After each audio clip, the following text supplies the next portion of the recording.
Hello, everyone. Welcome back to the Umuco podcast on the YouTube channel and wherever you may be listening to this on the podcast format. We're back with another video talking about what happened last week. What did happen last week, Dinos? Oh, man. COVID happened. COVID happened. We finally got that vid. That COVID. That coronavirus. You know, we spent a long time avoiding it. We did such a good job. I mean, when we tell y'all we spent, like, there were certain months back in 2020 where we didn't even leave the house. I hadn't driven Betsy, my vehicle. For a long time. Yeah. I didn't fill up on gas for like maybe 4 months. There is a point in time. Mm-hmm. It was beautiful. But we recently got back from New York, Ithaca, New York. What do we do in Ithaca? I was giving a TED talk. TED talk, that's right. Dydine gave a TED. Can y'all see this? Is picking up? Yes. TEDx Cornell. That's what we did. Yes. This previous weekend. Well, 2 weekends ago. Yeah, and it turned out very, very well. But really? There was a story, and that was quite the adventure to get from here.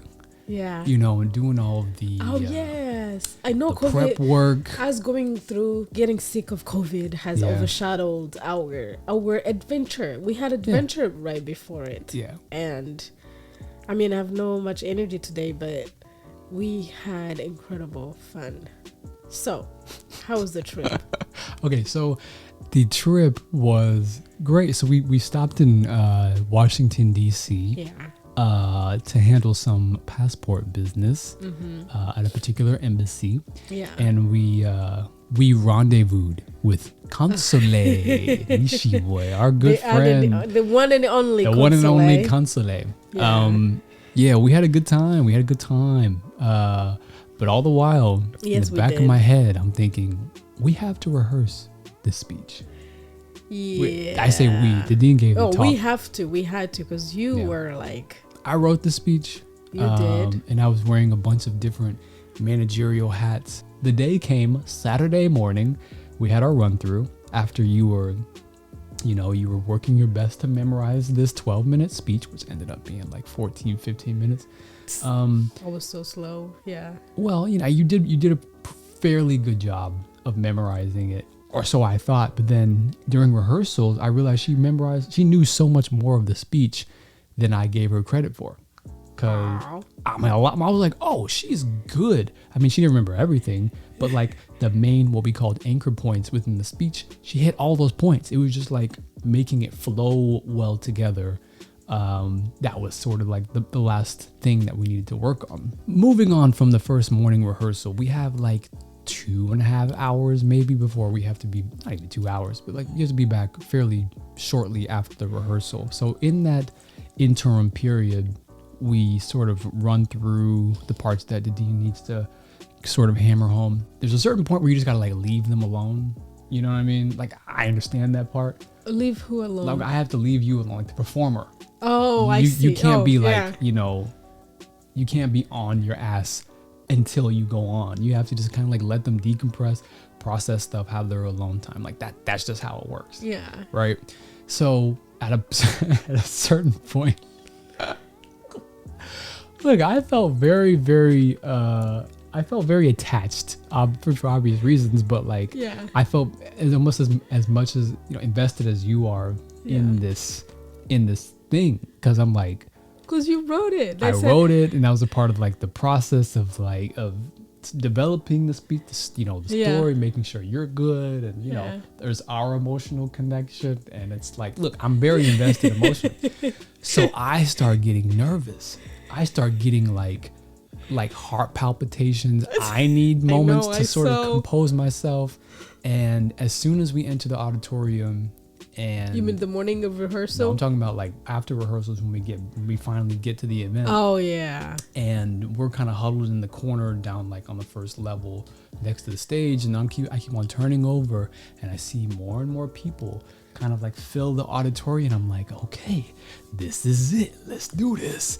All the while, the dean's over there, got to give the speech. I'm over there, I don't got to do anything. So I'm feeling the pressure at this point. And you can, of course, give your part of the story. No, but I know, but it's I was exciting to like- hear your part. To hear your I part. was like, okay. Because, there's that moment where it's like, things can either be very nerve-wracking and you're just like an ball of anxiety. I was terrified. Or you can flip it on its head and be like, Yeah. oh, this is exciting. I'm ready for this. No, yeah. I have never been ready to be on the stage. I don't know even how long the speech is gonna be, even if it's a high school, even if it's an elementary school, college, A bunch of Harvard, 90-year-old museums, geriatrics. in nursing home, anywhere I've been on the stage, that first few minutes before I go on the stage, I'm terrified. Yeah. Yeah. Even when I was rehearsing the speech, I know that I'm just rehearsing.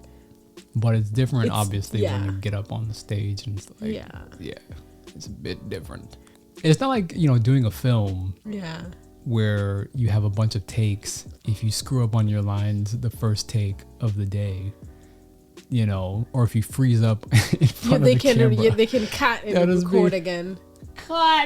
And then, they'll be like, do you know your lines? Do you know your lines? Does he know his lines? And then, script supervisor come over. And do you the go thing. read them again Right. and then Like, come back. it's embarrassing, but it's not like, the stakes aren't crazy high at that moment. But like giving walking on stage during a play, that's obviously different because you can't freeze up. You can't freeze up as soon as you walk up on the stage. During a theater? Yeah, play. Yeah. And then you're like, What was I supposed to say? yeah, and then that's horrifying. So yeah, like I would that's die. something Yeah. that I can relate to, because I've had moments where I'm like, oh my god, I have to go on, and I'm like, do I know my lines? Do I know my lines? And then you do, because you do the work beforehand. But Yeah. so I can imagine my whole point. Yeah. And I can imagine how you feel when you give these talks, and you of course know what you're gonna say. You know your story. It's just like those Yeah. nerves beforehand is like, Yeah. oh my lord, Yeah. Because I don't know. Yeah. Because I'm usually feeding off people's energy in the audience. So I don't know what's really going to come out. What's going to come out is what's going to be feeling up there.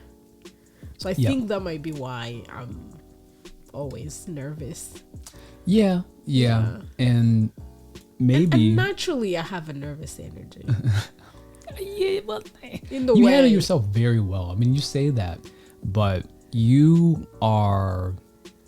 I think maybe you've done it so many times. You just have like a natural ability to just kind of settle in, like that stage or your area where you're speaking, or you're not even giving a speech, like a presentation or something, Yeah, right? Or yeah. if we're giving like a co-presentation, Yeah. you just naturally find yourself to be so comfortable, Eventually, like you settle in very quickly. Yeah. And I feel like you have a tactic. So I've seen Okay, you. so what's my tactic? So you are someone who, you need to like have like an anchor point within the audience. Like you need to be able to relate to them very immediately. Yeah. You can't just get up and then start your speech. When I walked in, what I realized, the way the auditorium is set, it's like a theater. It's like a movie theater. That's how it's like the chairs An are. amphitheater. It's like an amphitheater. Yeah. And you could see every person, and every person, they all had literally, it was, you will see they all had blue masks on, like these It's not, nurses. For some reason, they all had the same color. Mm-hmm. And it was like, it's like I could see everyone. Like a sea of blue Yeah, masks. But it's also not one of those stages where the lights are blinding you. You really can't see anybody. It's like you can make eye contact with everybody. I could say, I agree with you. Yes, It's like yeah, something right. I could see everyone. So you have a good way of connecting with the audience. Look, because your talks usually you can sort of riff and you don't have anything prepared necessarily. Like you may have a slide behind you, but you kind of just tell your story as you tell it. This was the first time you had to have something prepared and memorized. Yeah. So it's not like you can just sort of. I couldn't just you can't just improv and then just be like. No. Like randomly call somebody out in the audience. No, because that's like a way you can that's usually what I do. Make yourself comfortable. That's a way that you can sort of lighten up the audience. Break the ice, as it were. You didn't really have the opportunity until like the very first thing you said was you addressed the audience and kind of like made a little joke or something. I actually didn't realize that was a tactic for me. Yeah. I just automatically see them. It's almost like I see you. I see you. Right. Like, but but I didn't. Yeah. You're here. Yes. I recognize your it's presence. It's effective. I was wondering if you're gonna do anything like that. Like before you went up. I didn't even think about it. I was like, I bet she's gonna talk to the audience right now. I bet she is. No, I knew that TEDx people are gonna kill me if I like TED is very like they have very specific very strict guidelines for how to conduct these talks. But I was like, I'm gonna find my moment. Yeah. But it's really not as strict as you think. I mean, it's just they want things within the time parameters. And obviously things memorized. I mean, on a regular events, you have 2 hours, you have 2 speakers, and there's a Q&A, and you have all these elaborate, conversations. But with these TED conferences or events, you have over 7 people in the span of 2 hours doing presentations and some music and things like that. So I think it's like the time is very, how do you call it, restrained? Yeah, it's very tight turnaround on these, Yeah, so everything is very organized. Very organized. It's very good though. I much on time. I like working like that. But I'm so glad. I'm so glad and so grateful that you were there. You were here on this journey with me. I'm happy I was there because too. you helped me move through it with grace and get there without losing my marbles. Nice way to put it. I'm like, I lost my marbles a couple times.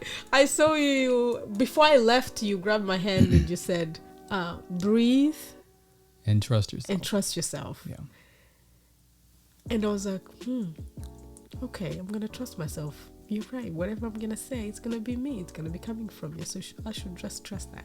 And when I was in the corner in the backstage, I remember I breathed and then I walked up the stage.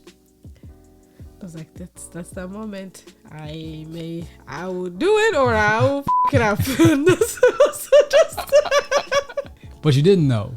And I was super proud of you. I got emotional afterward. You got a standing ovation. I'm sure I was the first person to stand up. Of course. That was enough. If you stood up, that's enough. That's a standing ovation for me. Yeah. That was powerful. It was powerful and emotional. I felt, because I told you, I was also very invested. I know. My heart was like. It's like the guys who were, planning the event as well. Yeah, they were also quite. They were wonderful young woman named Jessie. Yes, Jessie, Sam. The whole team. Layla. Everyone was amazing, amazing young people who are doing incredible work. Yeah. It gives me hope to see young folks just out there doing all these things to bring humanity together. I feel like it gives me hope for our world. Maybe one day we'll see a world without distractions and conflicts and wars and genocides and all cruelty. That's the goal. Hopefully one day. Yeah.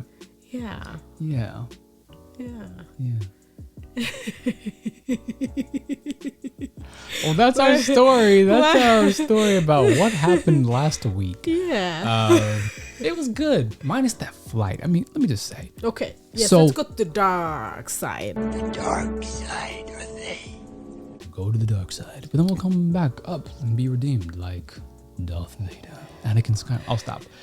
I started feeling sniffles. It was a cold, wet morning in Ithaca that morning of the rehearsal and the TED, the talk. I started feeling sniffles, like, little mucus running down my nose a little bit. I'm like, where is this coming from? I thought it was maybe it's just the cold. Maybe it's just because, we're accustomed to the climate here in LA. maybe I'm not so accustomed to cold weather. It was like 30s, 40s, 30s, high 20s. It was cold, right? And I immediately started feeling sniffles. And I'm like, all right, whatever. I can get over it. And the next day I started to feel a little bit worse. And I started feeling like little shivers and like, The next maybe day? like a cold. What do you mean? Next day, Sunday, I started feeling like a little worse, but not so bad. I'm like, okay, I can't breathe when I wake up. That's fine. I'm sure it's just little sniffles. It'll run its course when it's run its course. Yeah. And then the next morning, I'm like, okay, yeah, I'm not feeling awesome right now, but little sniffles, I'll shake it off. Not so big a deal. No. So as soon as we leave Syracuse, take off to our layover in Atlanta, they announce we don't need to wear masks anymore. The mandate has been lifted. And people started lifting their People masks. started taking them like brides throwing their bouquet of flowers to the bridesmaids. Yes. Like, People my were God. way too excited to take these masks off. It's like, when the plane is about to crash. Yes. It was that sort of like foreboding That's tone. the tone. And it's like, when you want to, sending that last message or something. That's how I felt. And I was like, this mask is staying on me. I'm going to do my best. People were coughing, sneezing, farting, everybody smelling everything, getting all of that stuff. You said farting? Yeah, farting. Farting is not cannot cause COVID. Sure, it's more nasty than farts. And then we get back to LA. I'm not feeling great. The dean's like, I don't feel anything. I feel fine. And then like 2 days later, she wakes up, sniffles, and then coughing her lungs out. I've been dead for the last few days. I lost my voice for a good while. Yeah. Then we took a COVID test, and then COVID. This little guy, COVID. Oh man, if you can fight it, if you can avoid it, avoid it. Yeah. It does not feel like anything I felt with a cold or a flu.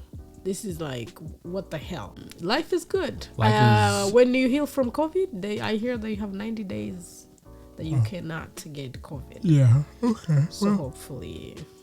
Yeah. This video is now taking a toll on me. Okay.